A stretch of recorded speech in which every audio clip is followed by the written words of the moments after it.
The restaurant held its breath. At the center table, the most feared man in the city, Matteo the Wolf Valenti, couldn't stop his own son from crying. The child's grief was a raw, open wound. Every waiter, every patron looked away, all except one. Serafina, the new waitress, invisible in her black uniform, did the one thing no one else dared. She walked over. She knelt, and as the entire room prepared for violence, she began to speak. What she did next would change her life, and as the mafia boss finally looked at her, he said the 5 words that would seal her fate. He needs a mother. Il Corvo Dorato was not merely a restaurant, it was a fortress of neutrality. Gilded in gold leaf and dark mahogany, it was the one place in the city where rival businessmen could dine without fear of bullets accompanying their branzino. The silence was expensive, the discretion absolute, and no table demanded more silence than Table 7, the permanent reservation of Matteo Valenti. Serafina Serra Rossi had been working at Il Corvo for 3 months. She was good at her job precisely because she was forgettable. She was quiet, efficient, and had a face that was pretty in a way that was easy to overlook, a blessing in a place like this. She needed this job. She needed the shadows it provided. She was, in every sense of the word, hiding in plain sight. Matteo Valenti was not a man one overlooked. He was the head of the Valenti family, a man who had inherited an empire of shadows and, through sheer, cold-blooded will, dragged it into a new era of terrifying legitimacy. He was known as the Wolf, a man of few words and decisive, permanent actions. He was also a widower. With him, as always, was his son, Leo, a small 5-year-old ghost in a perfectly pressed suit. Leo Valenti hadn't spoken a word in the 6 months since his mother, Maria, had been killed in a car bombing meant for his father. The boy was a porcelain doll of grief, clutching a small, worn wooden wolf, the only thing he had from that day. Tonight, something was different. Usually, Leo was just silent. Tonight, he was crying. It wasn't a tantrum. It was a low, keening wail that cut through the clink of silverware and the hushed conversations. It was the sound of a heart that had been shattered and left to bleed. The staff froze. The other patrons, men with $1,000 suits and scars on their knuckles, stared fixedly at their plates. Matteo, the man who commanded the city's fear, was utterly helpless. He tried to pat his son's back. "Leo, basta. Enough." His voice, usually a tool of command, was rough and useless. Leo just cried harder, his small fists clenched. "Get Mr. Valenti's car," Sarah's manager, Dimitri, hissed at another waiter, his face pale with sweat. He looked at Sarah. "Don't go near that table, do you hear me?" But Sarah wasn't listening. She wasn't looking at the mafia boss. She was looking at the child.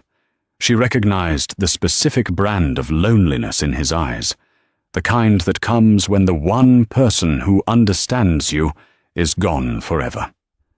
She knew it because she lived in it. Against Dimitri's hissed warning, against every instinct for self-preservation that had kept her alive for the last 2 years, Sarah moved. She didn't approach Matteo. She walked directly to the side of the table and knelt, putting herself at Leo's eye level. She ignored the 2 bodyguards, Luca and Nino, who tensed behind their boss, hands moving inside their jackets. The restaurant went dead silent. Matteo Valenti turned his head slowly, his grey eyes, cold as a winter sea, fixing on her. A death sentence. Sarah ignored him. She looked only at Leo. "That's a beautiful wolf," she said, her voice soft. Not a coup, but a simple statement of fact. Leo's cry hitched, startled. He clutched the wooden toy tighter. "May I see him?" Sarah asked. Leo shook his head, tears still streaming. "That's okay," Sarah said, nodding.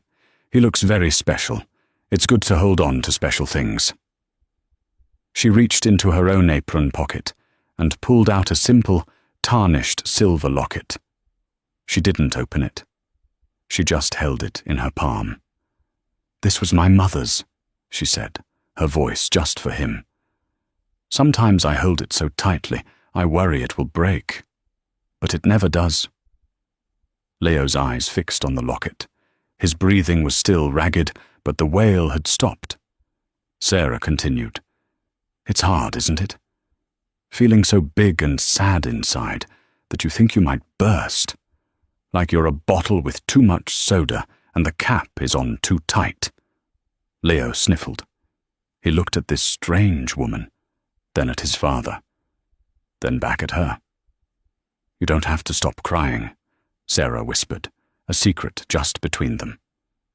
"But sometimes it helps to have a hand to hold while you do." She didn't offer her hand. She just waited, kneeling on the expensive rug, her knees aching. Slowly, so slowly, Leo's small hand unclenched. He reached out and didn't take her hand, but instead his finger touched the silver locket in her palm. He traced the engraving, a simple flower. A single, shaky breath left him. And then he was quiet. Not a happy quiet, but a settled quiet. Sarah stayed there for a long moment, just letting him be. Finally, she gave him a small, sad smile. "You're very strong, Leo Valenti." She tucked her locket away and slowly stood up, her joints popping. She smoothed her apron, her face carefully blank, and prepared to be fired, or worse. She turned. Matteo Valenti was staring at her, his expression unreadable, carved from stone. The entire restaurant was watching. I apologize for the interruption, Mr. Valenti," she murmured, her eyes on his tie. "I'll have Dimitri remove the disturbance from your bill." She tried to walk away. "Stop." His voice was like gravel. She froze.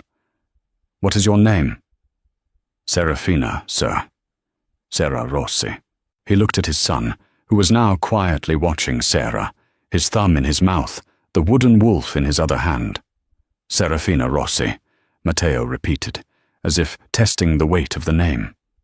He looked back at her, and for the first time, she saw something other than ice in his eyes. It wasn't warmth. It was a raw, desperate calculation. "My son has not been calm in 182 days, Matteo stated, his voice low. "He has not been touched by a stranger without screaming.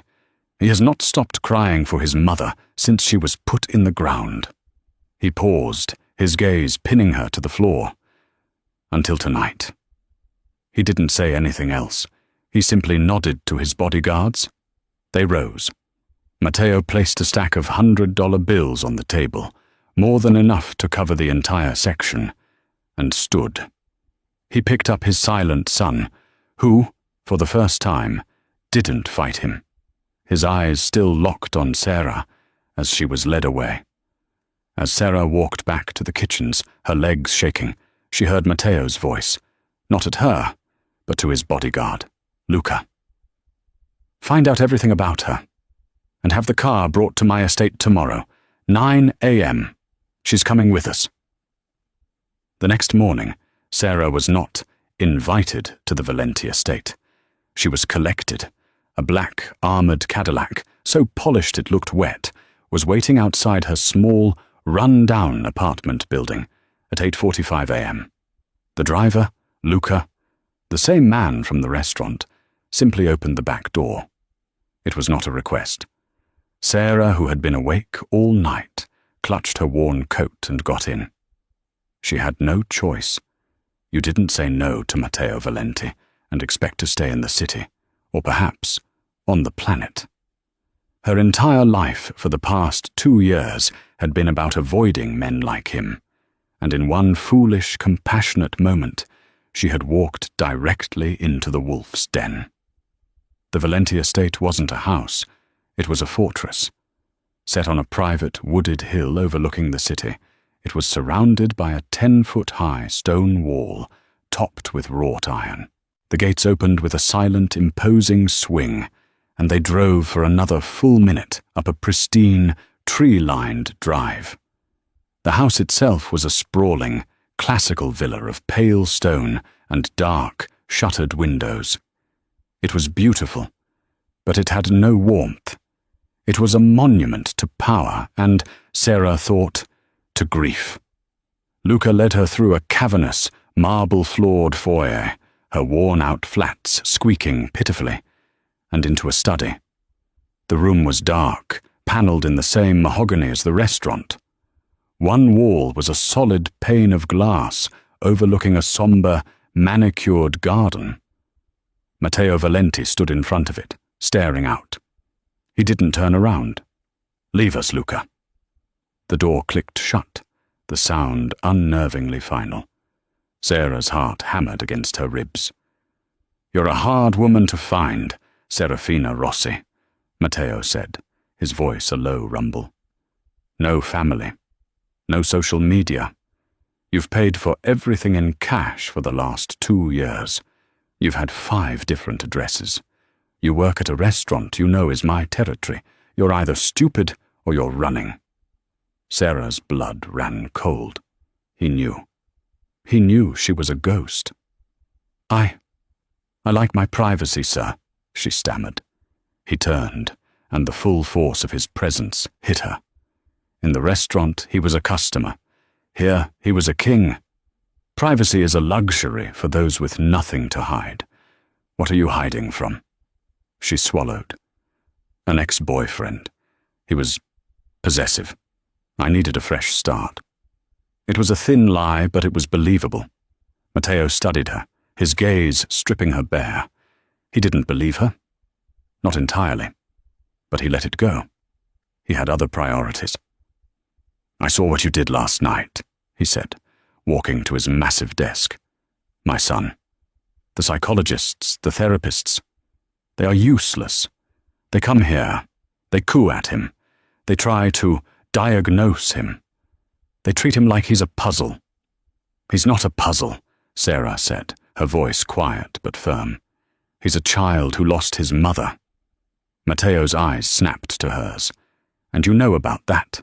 "I know what it looks like," she said, her hand unconsciously moving to her pocket, where her locket was.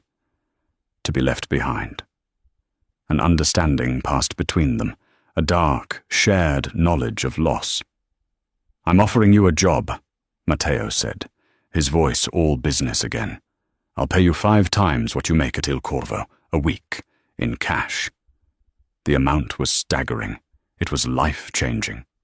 "A job doing what?" "You'll be Leo's nanny." Sarah's heart sank. "Mr. Valenti, I'm not a nanny. I'm a waitress. I have no qualifications. What you saw last night it was just a moment." "I don't care about your qualifications," he said, stepping closer.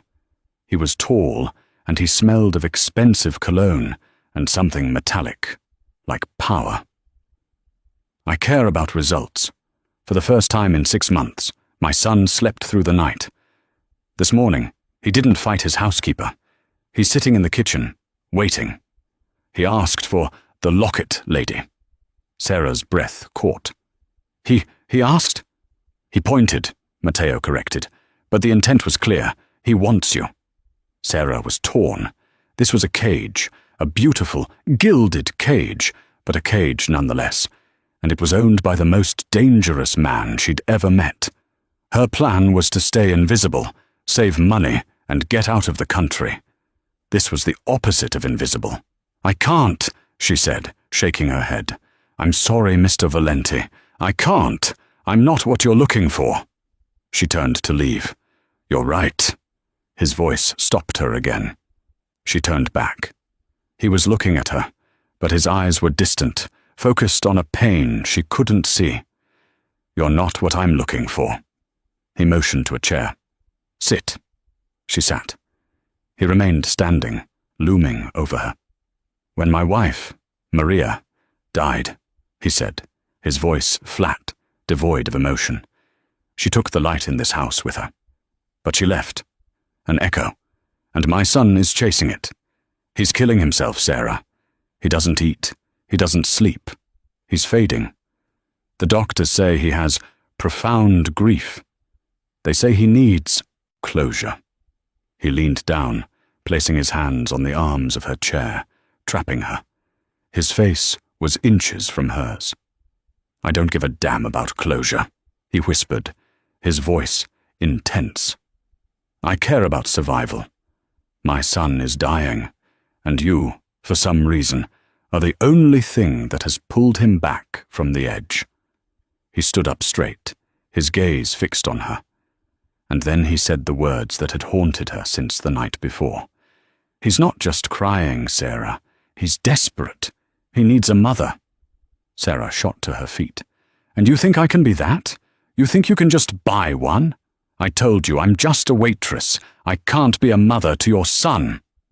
I'm not asking you to be his mother, Matteo roared, his control finally snapping. The power in the room seemed to dim.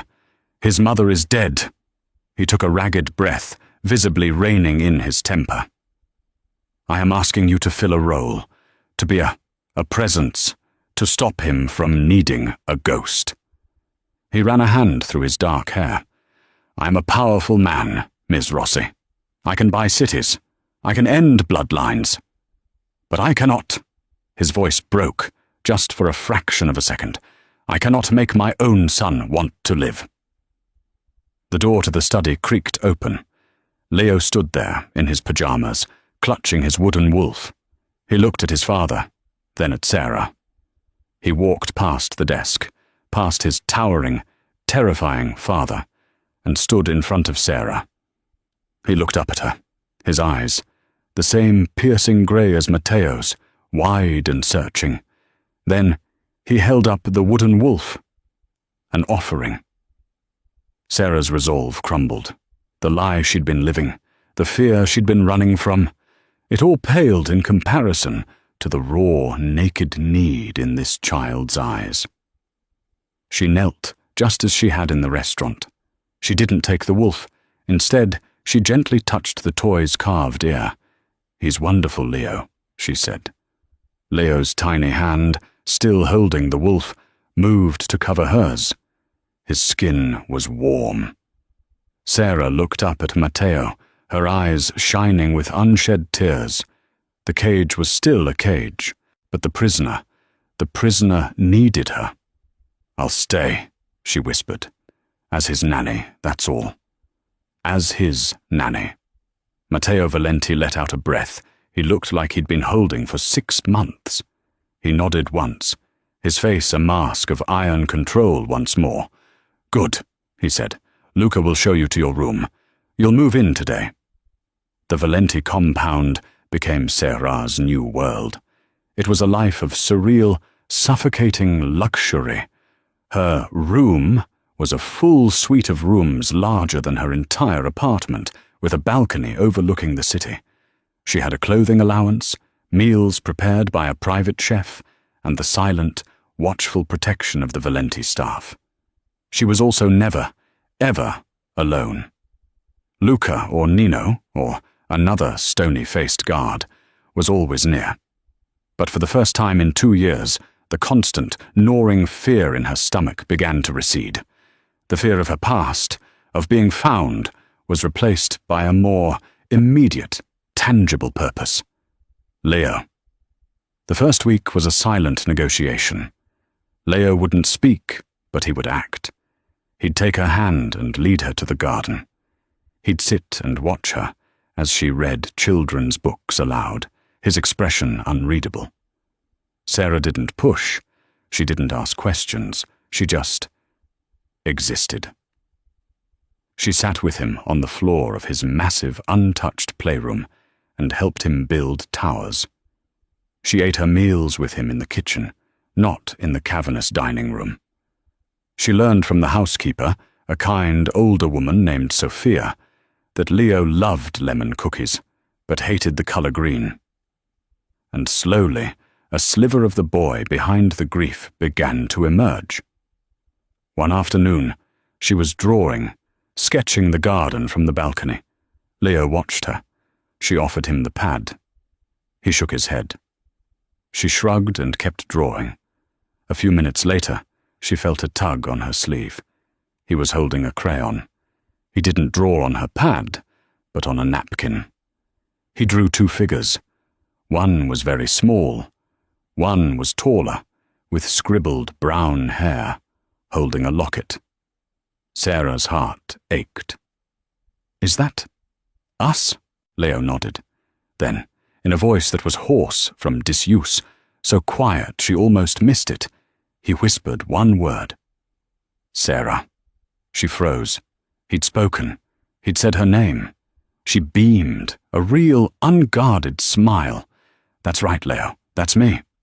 Matteo, who had been watching from the doorway, felt a strange, unfamiliar tightening in his chest. He heard the word. He saw the smile.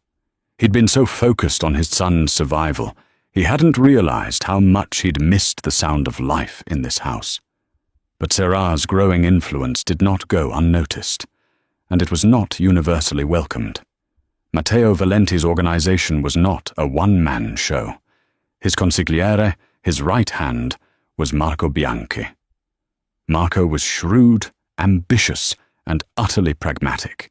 He saw the world in ledgers and power plays, and he saw Serafina Rossi as a dangerous variable. Worse, Marco had a sister. Bianca Bianchi was the opposite of Sarah.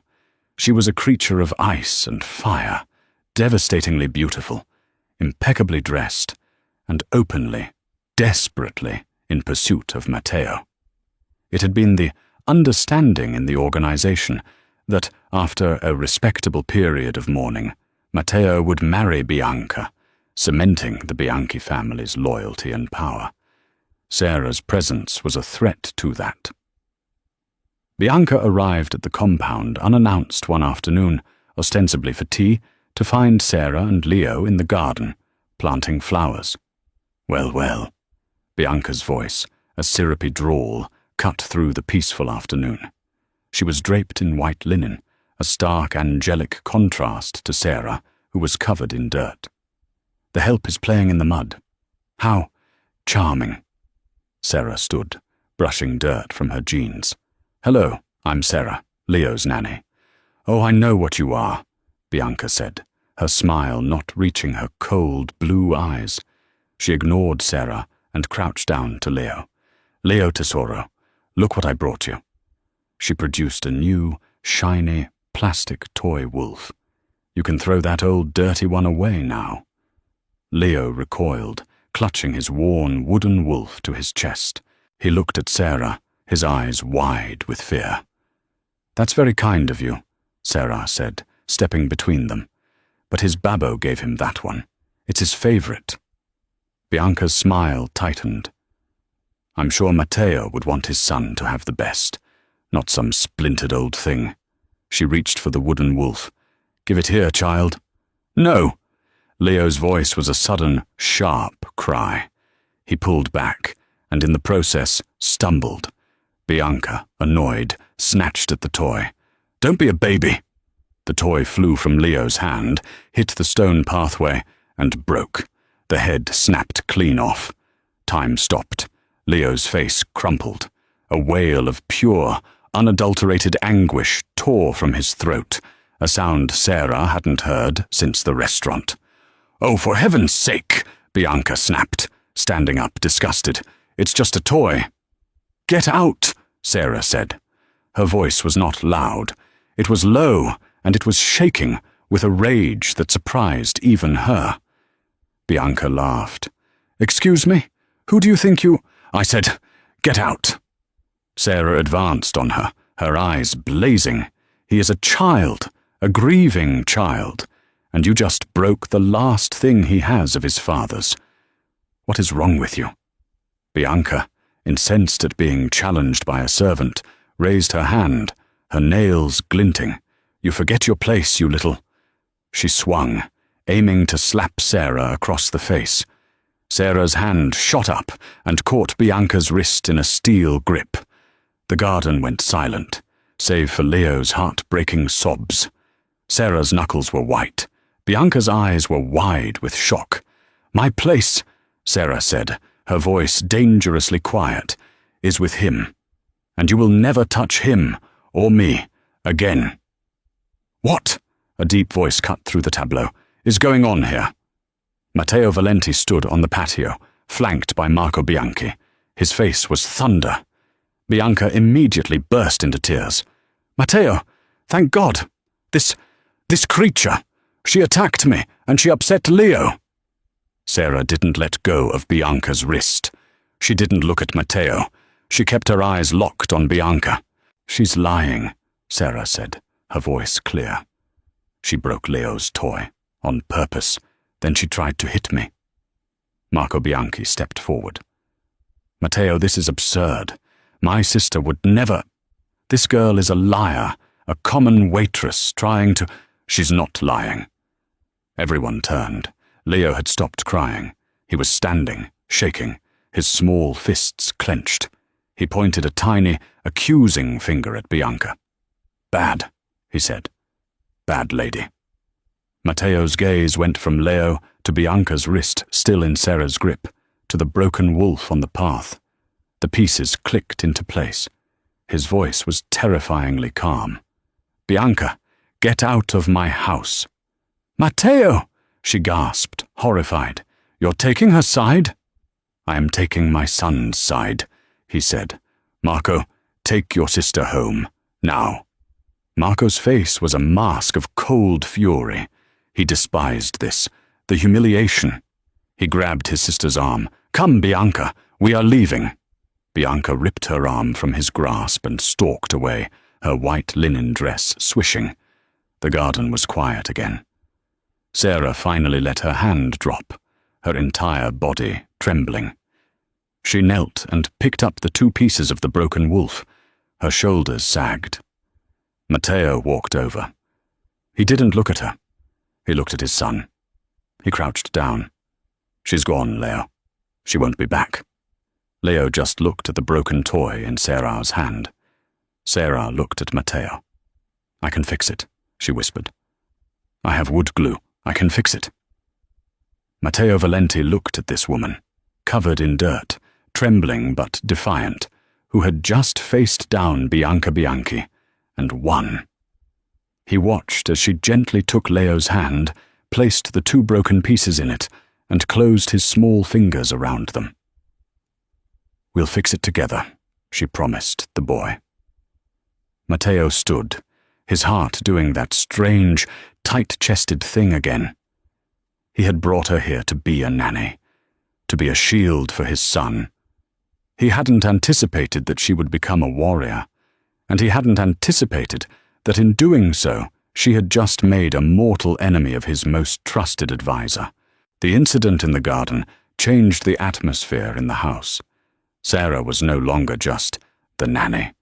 To the staff, she was the woman who had defied Bianca Bianchi and survived. To Leo, she was a protector. And to Matteo, she was becoming a complication he hadn't foreseen. That evening, after Sarah and Leo had painstakingly glued the wolf back together, and Leo was asleep, Sarah found Matteo in his study, a glass of amber liquid in his hand. "He's asleep," she said from the doorway. "Come in," he said, not turning. "Close the door." She did, stepping onto the plush carpet. "She will never bother you again," he said. "It wasn't me I was worried about," Sarah said. He turned, swirling the liquid in his glass. "You took a great risk today. Bianca is volatile." "She's a bully," Sarah said simply. "Bullies only have the power you give them." He gave a short, harsh laugh. "You have no idea what she is, what her brother is." He paused, studying her. "You're not afraid of me, are you?" "Yes," Sarah said honestly. "I am. But I'm more afraid of what happens to a child who doesn't have anyone to stand up for him." A long silence stretched between them. He gestured to the glass in his hand. "Drink?" "No, thank you." "Good." He took a sip. "Today, what you did for my son. Thank you." It was the first time he had shown her genuine, uncalculated gratitude. It disarmed her. He's a good boy. He just misses his mum. Matteo's face darkened. We all do. He finished his drink. Get some rest, Sarah. You've earned it. As she walked out, she felt his eyes on her. The line between employer and employee, between master and servant, was beginning to blur. But while Sarah had been building a bridge to the Valentis, Marco Bianchi had been sharpening a knife. He was humiliated. His sister was a wreck. His own position had been challenged, and it was all because of a waitress. Marco was a man who believed in facts, in leverage, and the facts about Serafina Rossi didn't add up. The thin, abusive ex-boyfriend story was a start. He'd had his tech team scouring public records, credit reports, anything. Serafina Rossi had been born 26 years ago, but she had no digital footprint before 2 years ago. No student loans, no credit cards, no social media, no family. She had paid for a new driver's license, in cash, 2 years and 3 months ago. She wasn't a person. She was a cover. He spent 2 days, sleepless, digging. He ran her photo through facial recognition databases, cross-referencing with old news articles, society pages, anything. He got a hit. It wasn't a strong match. It was a grainy photo from a society gala, 4 years old, a charity ball. In the background, a young woman with a different haircut, a different smile, stood next to a man. Marco zoomed in on the man. His blood ran cold. Thomas Petrocelli. Thomas Petrocelli, the chief accountant and consigliere for the Falcone family, the Valenti's most bitter, most hated rivals. The man who, 2 years ago, had allegedly tried to turn state's evidence, taking his ledger books with him. The man who had been disappeared by the Falcones before he could testify, his entire life scrubbed from existence. Marco looked back at the girl, younger, happier, but the eyes were the same defiant, sad eyes as the waitress in Matteo's house. My God, Marco whispered. He'd found a ghost. He didn't call. He drove to the estate, bursting into Matteo's study without knocking. We have a problem, Marco said, his voice grim. Matteo looked up from his desk, annoyed. I'm busy. You're not busy enough for this. Marco threw a tablet onto the desk. On the screen was the grainy photo. What is this? Matteo asked. A society page? Look at the girl, Marco hissed. Look at her. Matteo looked. He frowned. It looks a little like Sarah. So what? Now look at the man beside her, Marco said, his voice trembling with a mixture of rage and triumph. Do you know who that is? Matteo squinted, and then recognition dawned, a slow, cold horror. Petrocelli. Thomas Petrocelli, Marco confirmed. The Falcone's consigliere, the snake who almost brought your father down. The rat Lorenzo Falcone supposedly gutted. Matteo stood up, his chair scraping loudly. What are you saying, Marco? I'm saying, the woman sleeping under your roof, the woman holding your son's hand, is not Serafina Rossi. Marco swiped to another screen, a digital file. Her name is Anna Petrocelli. She's the traitor's daughter, and she is a Falcone spy. The silence in the room was absolute. Matteo stared at the image, at the face of the smiling girl, and saw only the face of the waitress who had charmed his son. She's been playing you, Marco said, pressing his advantage. Playing all of us. She comforts your son. She stands up to my sister. She worms her way in. How better to destroy the Valenti family than from the inside? Using your own son against you. Matteo's face was pale. The blood had drained from it. He thought of her lies about her past, her privacy, her abusive ex. It all clicked. She has her father's ledgers. Marco spat. She must. She's here to finish what he started, to destroy us." Matteo said nothing. He walked to the window, staring out at the garden where, just yesterday, he had watched her with his son. The tenderness he'd felt was replaced by a cold, black, volcanic rage. He had been played. His son had been used. He pressed the intercom on his desk. "Luca." "Yes, Don Valenti." "Find Serafina. Bring her to my study. Now. And tell Nino to guard my son's room. She is not to go near him." He turned back to Marco, his eyes no longer the cold grey of the sea, but the flat, dead black of a shark's. "You will not speak of this to anyone," he commanded. "Matteo, what are you going to do?" Marco asked, a predatory gleam in his eye. "We should take her to the warehouse. We end this. Tonight." "No," Matteo said, his voice a low growl. "First, she's going to tell me the truth. And then I'm going to make her wish she was never born." The door to the study opened. Sarah stepped in, a small, questioning smile on her face. "Mr. Valenti? You wanted to see me?" Her smile died when she saw his expression, and Marco Bianchi, standing by the desk like an executioner. "Close the door, Anna," Matteo said. The name hit her like a physical blow. She stumbled, her hand flying to her throat, to the locket hidden under her shirt. I don't know who you're talking about." "Don't!"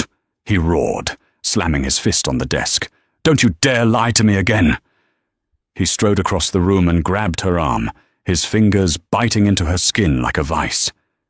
He dragged her to the desk and spun the tablet around. "Anna Petrocelli!"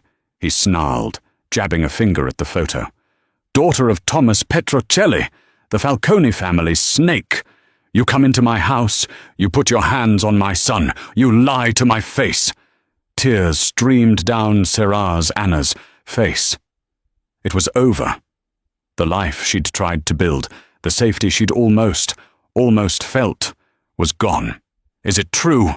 he demanded, shaking her. "Are you a spy? Were you sent here by Lorenzo Falcone to finish what your father started?" "No," she cried, the truth finally tearing out of her. "No, I'm not a spy." "Liar!" Marco spat. "She's lying, Matteo. She has the ledgers. She's here to destroy us." "Is that what you think?" Anna ripped her arm from Matteo's grasp, her fear momentarily replaced by a lifetime of repressed anger. "You think I'm a spy? My father wasn't a traitor. He wasn't trying to destroy your father.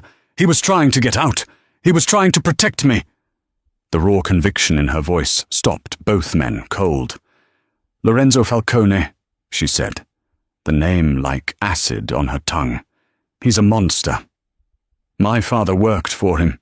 Yes. He cooked his books. Yes. But he wanted a different life for me. He was saving money, creating an exit. He was going to take the ledgers not to the feds, but as insurance, to keep us safe once we were gone." She was sobbing now, the story pouring out of her. "But someone tipped Falcone off. They came to our house. I was hiding, in the pantry, like he told me to, when bad men came. I heard them kill him. I heard them," she choked. "And they were looking for me. And for the ledgers." She looked at Matteo, her eyes pleading. "I ran. I've been running for 2 years. I changed my name. I cut my hair. I worked in kitchens, in bars, and finally, here. I came to Il Corvo because it was your territory. I thought Falcone would never look for me in the one place I should be most afraid of. I've been hiding from the Falcones, Mr. Valenti, not spying for them." The study was silent. Marco looked skeptical. "A convenient story." "Is it?" Anna said, her voice raw. "Would a spy throw herself in front of your sister to protect a little boy? Would a spy have this?" She pulled the locket from her shirt. She clicked it open. Inside was not a picture. It was a tiny, folded piece of paper. A key. a key to a storage locker. "This is all I have left of him," she whispered. "This, and a name he made me memorize. A locker. I don't even know what's in it. I was too afraid to go. I was just trying to survive." Matteo stared at the key. He looked at her tear-streaked face. He saw her, really saw her, for the first time. Not just a nanny, not just a spy, but a woman, alone, trapped between two warring empires. A woman just like him, a survivor of a war she didn't start. His rage was gone, replaced by a cold, hard clarity. "She's telling the truth," Matteo said, his voice flat. "Matteo!" Marco was aghast. "You can't believe this. She's the daughter of our enemy." "She's the daughter of a dead man," Matteo corrected. "And she's the one person in the world the Falcones want. They don't just want her dead, Marco. They want what she knows. They want what's in that locker." He began to pace. The problem of Anna Petrocelli had just transformed. She was no longer a threat. She was an asset, a weapon. "She's a security risk, Matteo," Marco insisted, his voice low. "We can't keep her here. The Falcones find out she's here. They'll tear the city apart to get her. Kill her. It's the only way to be clean. It's business." "No," Matteo said. He stopped in front of Anna. She was still trembling, but she met his gaze. "He's right about one thing," Matteo said. "You're a ghost. You're a liability. The Falcones are looking for Anna Petrocelli. They'll find you eventually. And when they do," he leaned in, "they will hurt you. And they will hurt my son to get to you." "So what do you want me to do?" she whispered. "Run again." "There is nowhere to run," Matteo said. "Lorenzo Falcone's reach is long. There is only one way to protect you. One way to hide you from him forever." "How?" Matteo looked at her, his grey eyes calculating, cold and something else, something she couldn't name. "You hide a ghost by making it real. You protect a liability by making it an untouchable asset." He straightened his tie. He was no longer a grieving father or an angry man. He was the Don. "You're right," he said, referencing their conversation from that morning. "Leo needs a mother. And I need a wife." Anna's blood turned to ice. "What? What did you say?" "Marco's solution is to kill you. It's clean. But it's a waste," Matteo said, as if discussing a stock purchase. "And it would destroy my son. I saw his face today. He spoke. For you." He offered his hand, not in comfort, but in finality. "My solution is a new bargain, a marriage. Not of convenience, Anna, of survival. Marry me. Tomorrow." You're insane," she breathed. "I'm a pragmatist," he shot back.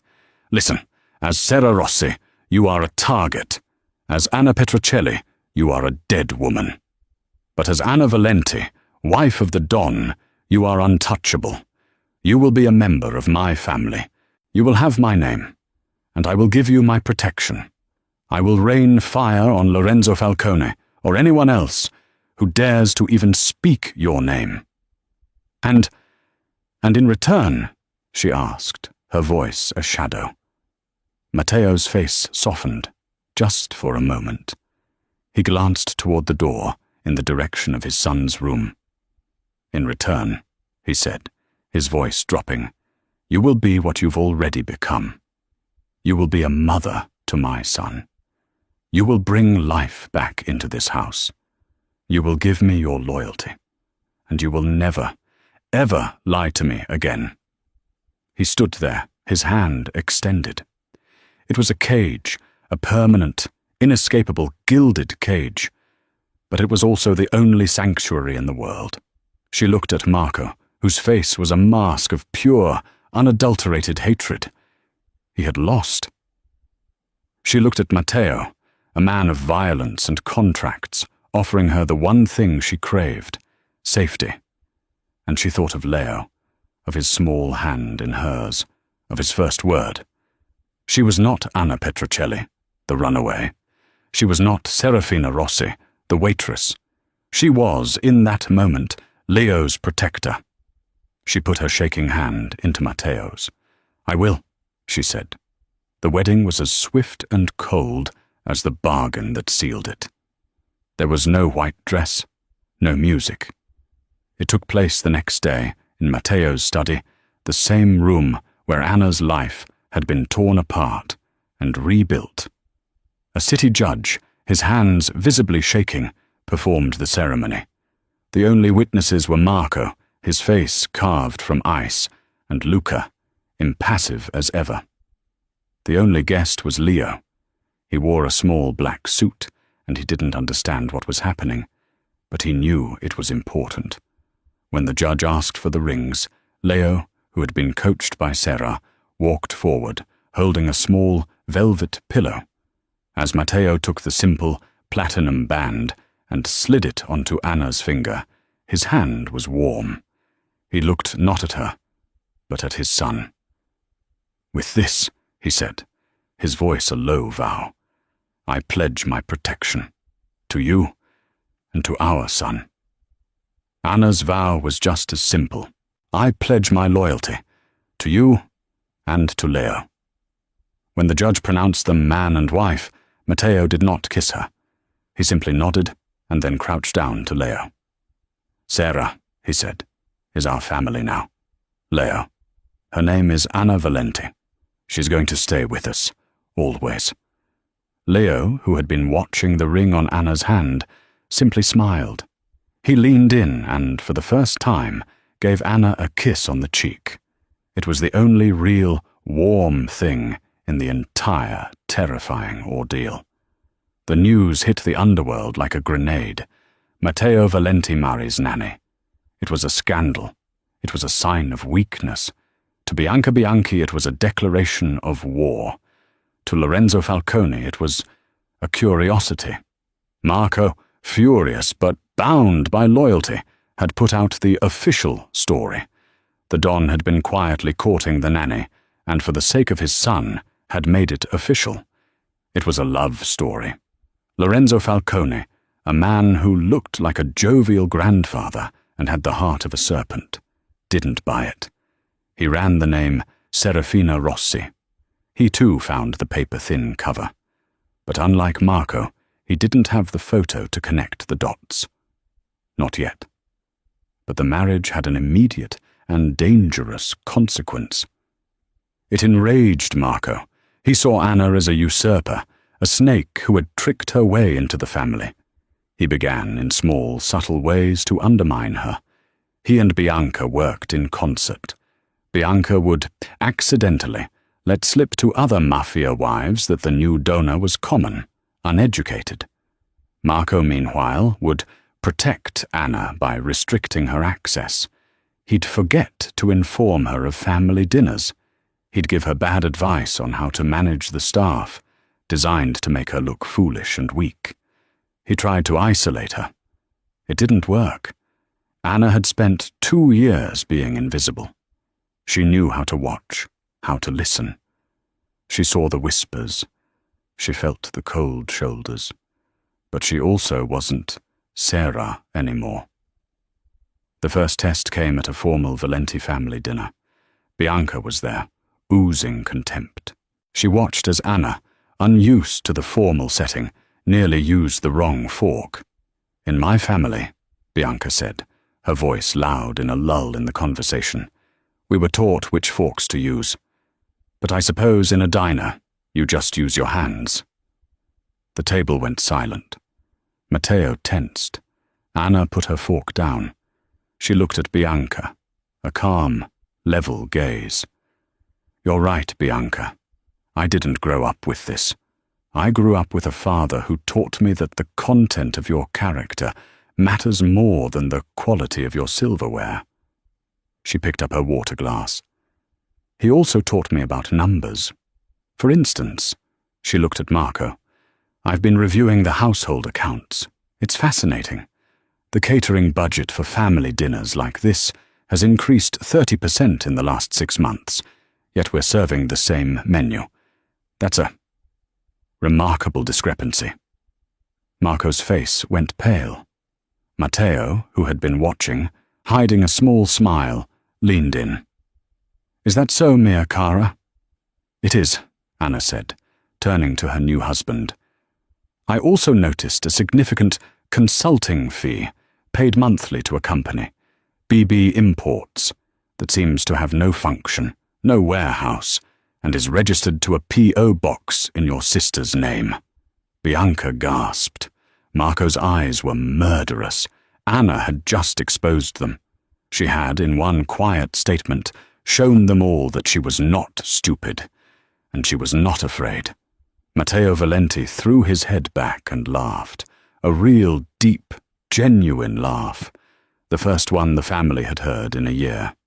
Well, he said, wiping his eye, it seems my wife is not just a pretty face. She has her father's eye for numbers. He looked at Marco, his smile gone. Fix it. And Marco, my wife will be co-signing all household and organizational expenditures from now on. She has, he put his hand on Anna's, my full confidence. Anna had won the battle. She had established her power as Donna Valenti. But she had also just started a war. Across town, Lorenzo Falcone was growing impatient. The Waitress story still bothered him. He'd been digging into Thomas Petrocelli's life. He knew Petrocelli had a daughter. He'd seen blurry high school photos. Her name was Anna. He sent one of his men to Il Corvo Dorato to rough up the manager, Dimitri. This Sarah Rossi, the thug said, the one who married Valenti. What did she look like? Dimitri, terrified, described her. Brown hair, sad eyes. Always wore this silver locket, a flower on it. The thug reported back to Falcone. Falcone remembered. He remembered that locket. He'd given it to Thomas Petrocelli's wife as a gift years ago, back when they were a family. He slammed his fist on his desk. That bastardo, Falcone hissed. Matteo Valenti didn't just marry a waitress. He married Anna Petrocelli. She's alive, and she's with him. His mind raced. Why? To ally the families? No, Valenti had to know about her father. Then it hit him. The ledgers. The girl didn't have them. She was the key to them. He's using her, Falcone whispered, a slow, cruel smile spreading. He thinks he can use Petrocelli's daughter to get my ledgers. He made a call. I want to sit down with Valenti. It's time we discussed his new acquisition.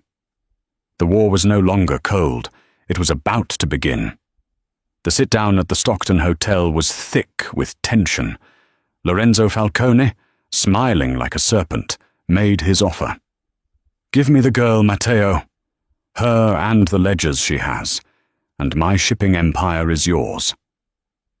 Before Matteo could refuse, Anna stepped forward, her gaze like ice.